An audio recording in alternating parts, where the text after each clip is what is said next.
1975, la Ciudad de México se conmocionó por un siniestro. Se estaba quemando la casa Boker, el ruido de las sirenas, el trajinar de los bomberos y sobre todo la multitud que se acercaba a ver el lugar. Bueno, pues eran todo un espectáculo. Estamos hablando de un edificio emblemático, estamos hablando de un edificio que se había convertido en algo así como un signo urbano por excelencia. El edificio Boker estaba siendo destruido por las llamas. Nuestra leyenda urbana nos habla hoy justamente del escenario de esta casa, de esta empresa que acaba de cumplir 150 años de instalada en México, la Casa Boker. Mi nombre es Alberto Barranco Chavarría y esto es Leyenda Urbana.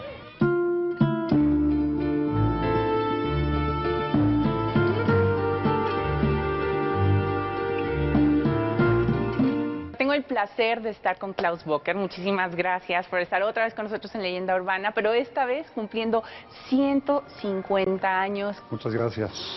Sí, efectivamente, 150 años se dicen fácil, ¿no? Sí. Pero todo lo que ha vivido la compañía en estos 150 años, pues es digno de todo un libro. Desde 1600 o casi 1500 tenemos documentos de que la familia forjaba herramientas, primero con la fuerza del río, ¿sí? Y cuando se inventó la máquina de vapor, bueno, la producción se aumentó y ya no había mercado suficiente en Europa. Entonces fue por lo que el tatarabuelo mandó a sus hijos a varias partes del mundo, entre ellos a Roberto, a Nueva York y luego a México.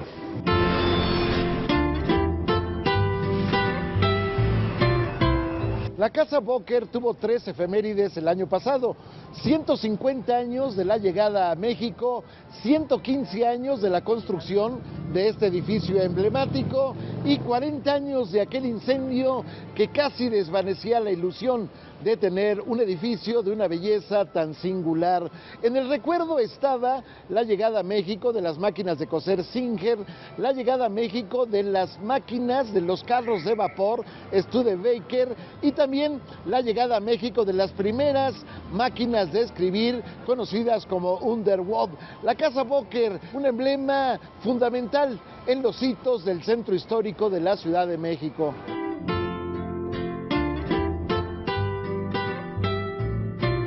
Este edificio, desde 1900, uno de los edificios más hermosos, costosos, inaugurado por Porfirio Díaz, además. Sin duda es uno de los mejores edificios del centro histórico. También hay que reconocer que cuando lo hizo el bisabuelo Roberto, pues que gastaron todo el dinero habido y por haber. Realmente no sé por qué decidió hacerlo tan bonito, pero yo creo que también fue su sentido por la estética. Y había visto los edificios de comercios importantes en Nueva York, en Chicago, ¿sí? Que son muy del estilo de este edificio. Y bueno, quiso hacer una cosa en grande. ¿Pero por qué? Porque había tenido éxito en la otra esquina, ¿sí? Que había puesto inclusive algunas sucursales aquí en el centro histórico.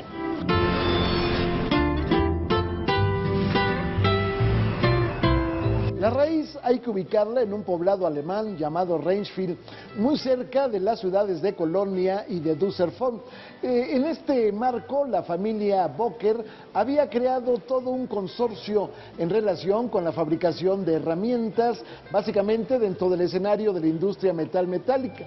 Pero básicamente también estamos hablando de cuchillos, de tijeras, de navajas de afeitar y que en su momento, bueno, pues había inundado con sus mercancías Europa Oriental. En este marco, de pronto, llegaría la revolución industrial, llegó el momento en que los Boker tenían una sobreproducción y decidieron enviar a 4 de sus integrantes a diversas partes del mundo. Uno de ellos se fue a Buenos Aires, donde se abriría una sucursal. Otro se iría a Moscú, donde también se abriría otra sucursal, y finalmente 2 se irían a la ciudad de Nueva York, entre ellos Roberto Boker. Bueno, eran 2 hermanos los que llegaron en el año de 1862. a los Estados Unidos en un escenario en que se iniciaba la guerra civil, la guerra de secesión, y naturalmente, bueno, pues fue muy difícil instalarse y sobre todo sostenerse, a pesar de la novedad de las mercancías de importación, a pesar de la novedad del acero damasquino que se utilizaba, con lo cual le daba una fortaleza tremenda a las tijeras, a las navajas de afeitar. Bueno, la casa necesariamente tendría que naufragar. Así, en 1865, Roberto Boker deja a su hermano para una situación, vamos a decir, de recuperar lo poco que se pudiera, y él se embarca rumbo a La Habana, y de La Habana viene al puerto de Veracruz. En aquel entonces, 1865, no estaba todavía terminado el ferrocarril México-Veracruz, de tal manera que la travesía se haría a través de diligencia. Estamos hablando de 12 horas intensas de ir cambiando y cambiando y cambiando la diligencia para llegar después de esas largas jornadas en una semana a la Ciudad de México. Tampoco era fácil el asunto. Para empezar, Roberto Boker no hablaba una palabra de español, pero tenía una ventaja. En ese momento estaba el imperio de Maximiliano, en consecuencia, pues no solamente se hablaba el francés, sino también el alemán como segunda lengua europea. Bueno, pronto se instalaría la primera casa Boker en la esquina de lo que era la calle de la Cadena y la calle del Espíritu Santo, que hoy se conocen como Venustiano Carranza e Isabel la Católica. Ahí se empezaría la importación de productos de Alemania. La novedad hizo que la gente, a pesar de la circunstancia difícil, la guerra civil que vivía el país, bueno, pues empezara a acercarse hasta el punto que llegaría ya a finales del siglo XIX, llegaría a ser mucho más intensa la demanda que la oferta. Entonces se pensó en un nuevo local.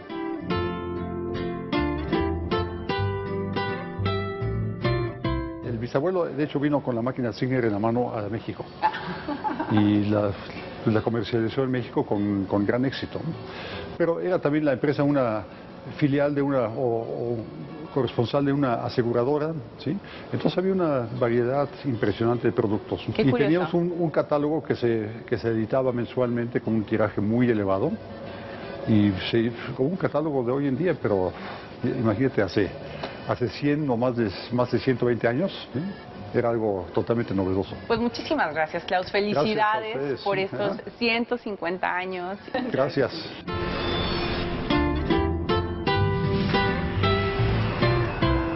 En 1898, don Roberto Boker había adquirido 4 predios ubicados una cuadra al norte de donde estaba el negocio original.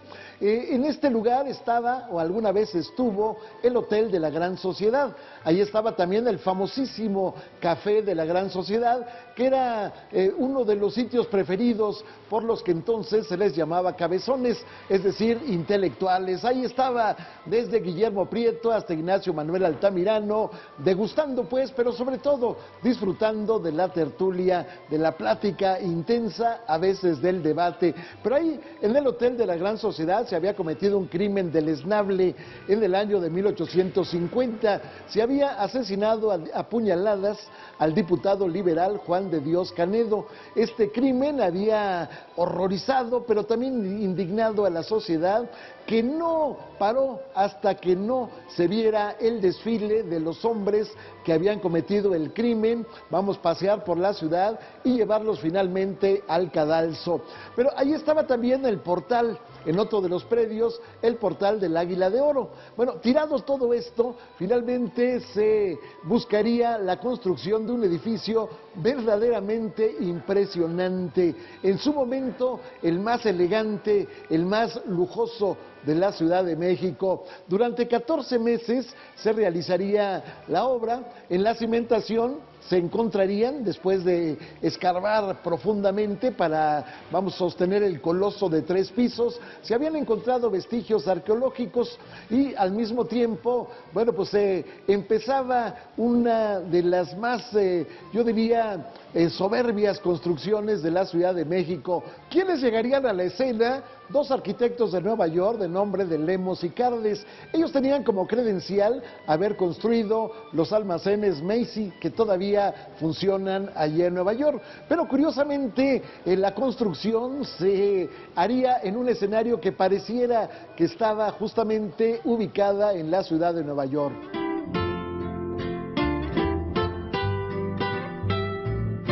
Y ahora tengo el gusto de presentar a Pedro Boquer. Muchísimas gracias. ¿Se sabe por qué escogieron un árbol? En 1614 nos dan la autorización para usar el árbol, el arbolito, digamos, como la marca para la herramienta que se fabricaba, ¿no? Probablemente porque el árbol estaba delante de un edificio, más bien de la fábrica, digamos, ¿eh? Ya. Y entonces, pues desde 1614 se usa la marca y no sabemos mucho de 1614 hasta 1810, digamos. Eso no es que esté vacío, pero sabemos los nombres de quién eran nuestros antepasados, pero no sabemos a ciencia cierta más detalles, más anécdotas o de ese tipo de cosas, ¿no?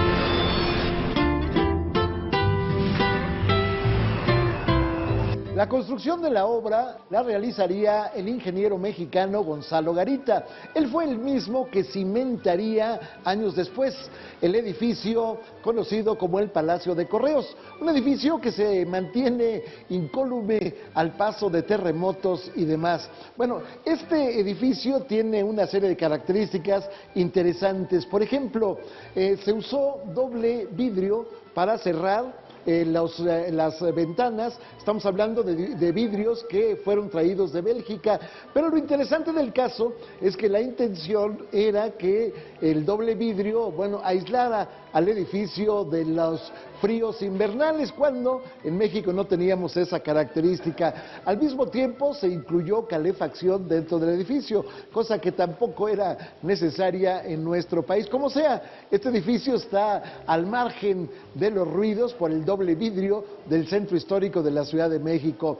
Se empleó en su interior tanto mármol como granito proveniente de Italia. Estamos hablando también de que el cemento fue traído de Alemania, pero ¿qué aportó México? Bueno, pues ni más ni menos que la cantera, es decir, lo que da la fachada, que viene en un color perla desde Pachuca.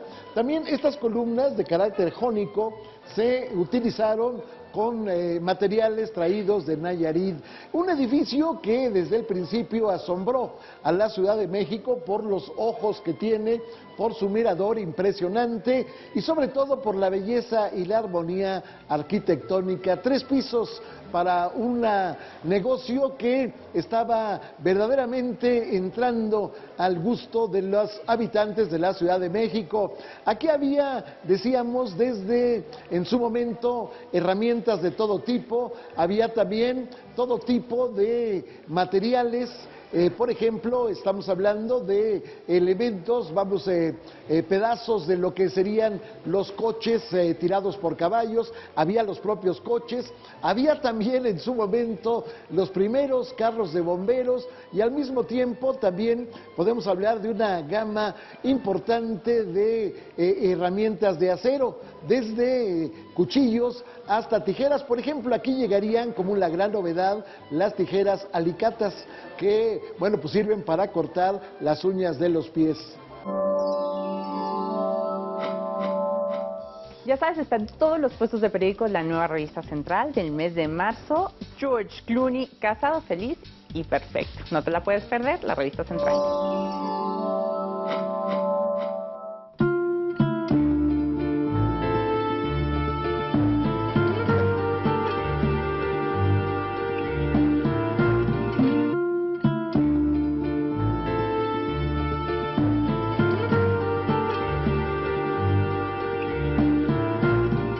Editorial Azteca y Editorial Porrúa les presentan el libro Mis años con Electra, de Hugo Salinas Price, quien cuenta pues sus experiencias, anécdotas, reflexiones y enseñanzas durante los años que estuvo al frente de la empresa. Así que ya sabes, está en Círculo Editorial Azteca y Editorial Porrúa.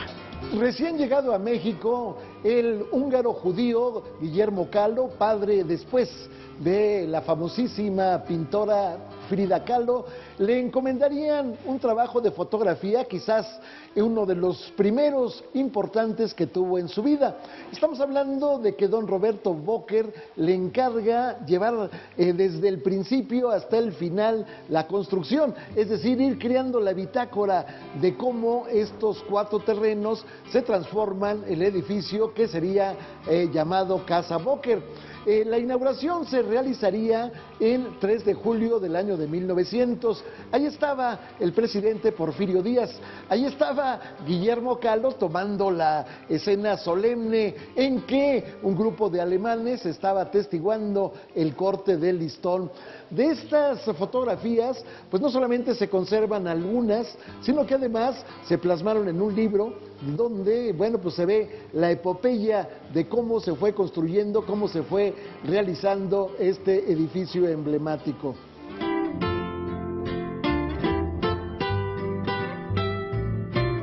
¿Qué es lo que vendíamos? Digamos en 1880, mucha herramienta para minería, agrícola, de todo tipo, ¿no?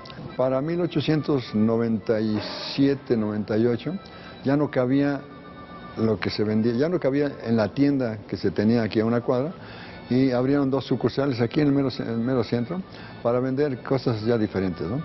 Entonces empezaron a buscar, en primero una bodega en donde tuvieron un espolón de ferrocarril, que lo tuvimos ahí junto al Palacio Negro en Lecumberri. Después un terreno o un edificio para poner, digamos, la casa matriz. Sí. Encuentran y buscan primero un edificio, encuentran aquí 5 edificios en mal estado, de poco valor arquitectónico, y demuelen eso y mandan hacer el diseño. Toda esta estructura está hecha en Filadelfia, ¿sí? Y viene remachado, como ustedes lo pueden ver aquí, eso está remachado. Ya venían prefabricadas y aquí ya nomás se remacharon y se armaron, digamos, ¿no?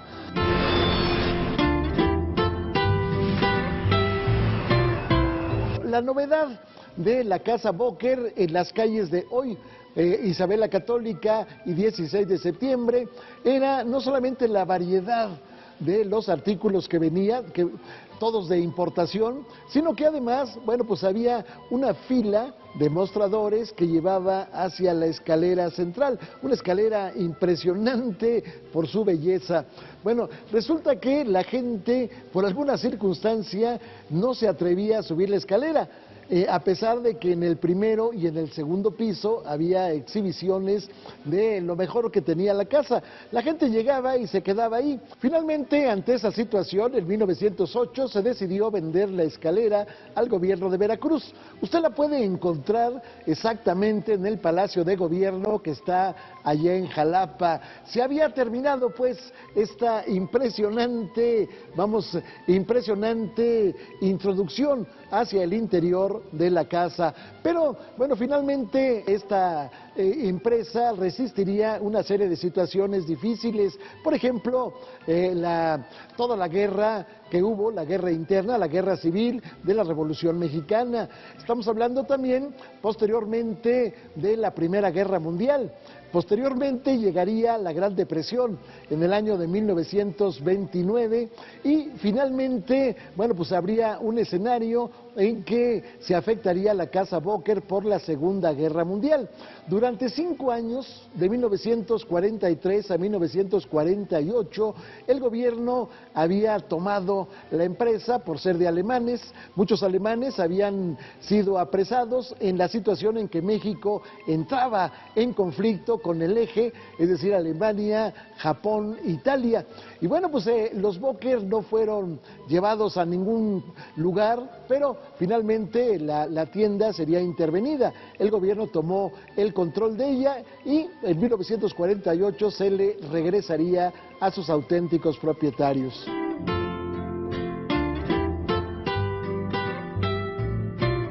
Mi bisabuelo cuando, en época de Maximiliano todavía, quiso vender en Toluca, lo acompañó la caballería real austríaca de aquí hasta la Marquesa. Dice uno, híjoles.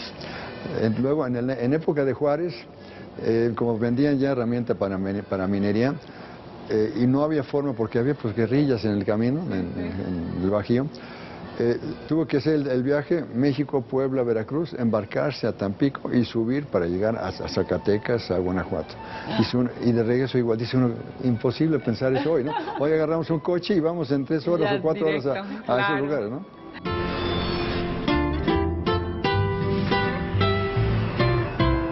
Entre las muchas anécdotas que tiene a lo largo de tantos años la Casa Boker, está el momento en que don Porfirio, el presidente de la República, llega al frontispicio para hacer la inauguración solemne y se encuentra con un águila, el águila desplegada, que era símbolo de su gobierno, y entonces dice que él no podría pasar ese dintel en virtud justamente de que sería en alguna forma un ultraje, y entonces el águila fue quitada.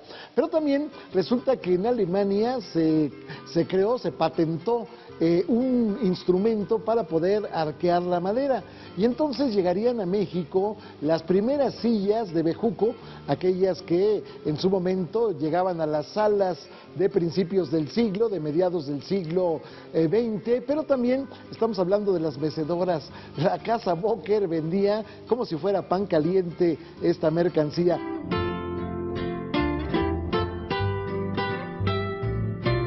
Afortunadamente, desde mi bisabuelo, mi abuelo y mi papá, y también yo y mi hermano y yo, hemos juntado documentos y tenemos bastantes documentos de la historia de la familia, de la ferretería, de todo esto.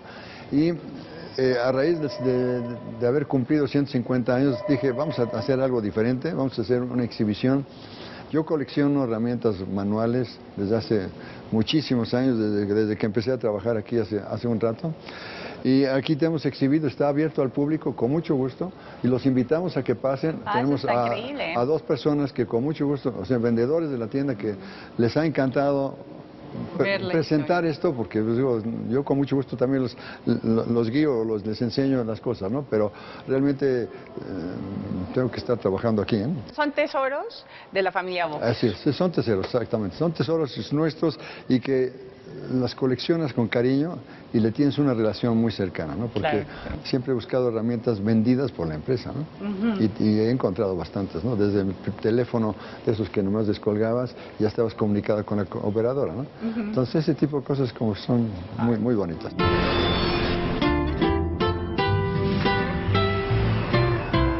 El agua había caído durante día y noche hasta el punto de llevar algunos lugares hasta 1 metro de profundidad. En este marco el centro histórico no se salvó. La Casa Boker conserva fotografías de hasta dónde llegaba el agua. Se improvisaban tablones, se improvisaban tabiques a manera de, vamos a decir, de pasillos, pero también cuando había lugares que era muy difícil que se podían cruzar porque el agua llegaba a más de medio metro, entonces se alquilaban personas que llevaban en andas, es decir, de caballito, a las señoras para que pasaran de una acera a otra. La tarifa era de 50 centavos.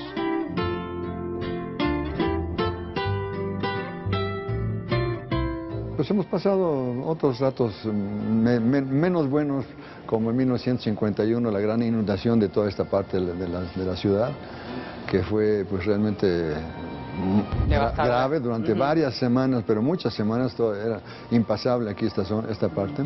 Me acuerdo que nos traían me acuerdo que nos pusieron botas que nos llegaban hasta la rodilla y que aún así el nivel del agua era más alto, entonces pues obviamente estábamos, el charco estaba adentro, y era agua de drenaje, ¿no? Fluvial y tenías cuando esa... Como 9, 10, 9 años. Sí, ¿no? Ese fue un momento pues difícil, ¿no?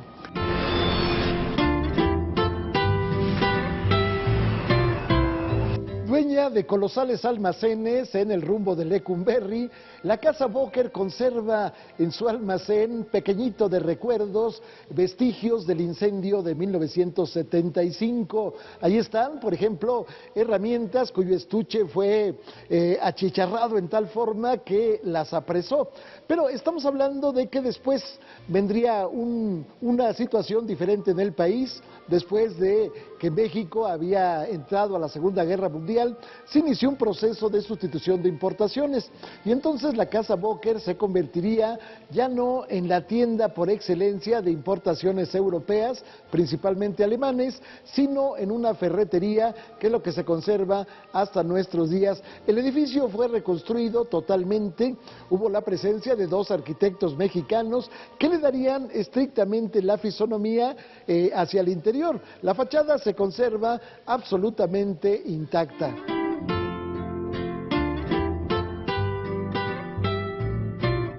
Un momento muy difícil, el más difícil fue en el año de 1975 del incendio y tuvimos pérdida total, ¿no? Afortunadamente estábamos excelentemente bien asegurados, con cifras actualizadas y todo eso, y que eso pues hizo que pudiéramos seguir el negocio un rato después, porque había que reestructurar todas las columnas. A raíz del incendio que sufrimos, dijimos, vamos a reducirnos a lo que realmente sabemos. Herramienta, cuchillería, todo tipo, herramienta para cualquier oficio, y cuchillería pues también, ¿no? Dejamos de vender todo lo demás. Pues muchas gracias, Pedro. Gracias a ti. Nosotros seguimos aquí en Leyenda Urbana.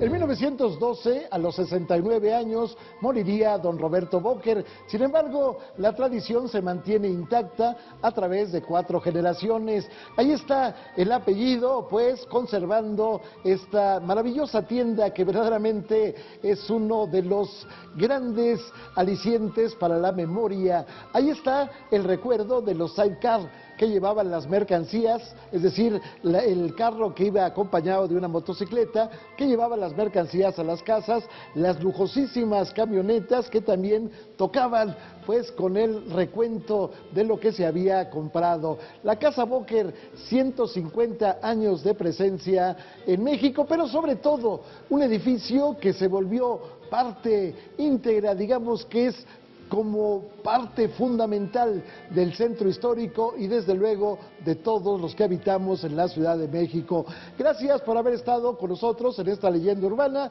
Lo espero el próximo sábado aquí, naturalmente en Canal 40, Proyecto 40, 21 a 30 horas. Mi nombre es Alberto Barranco Chavarría y le deseo la mejor de las noches.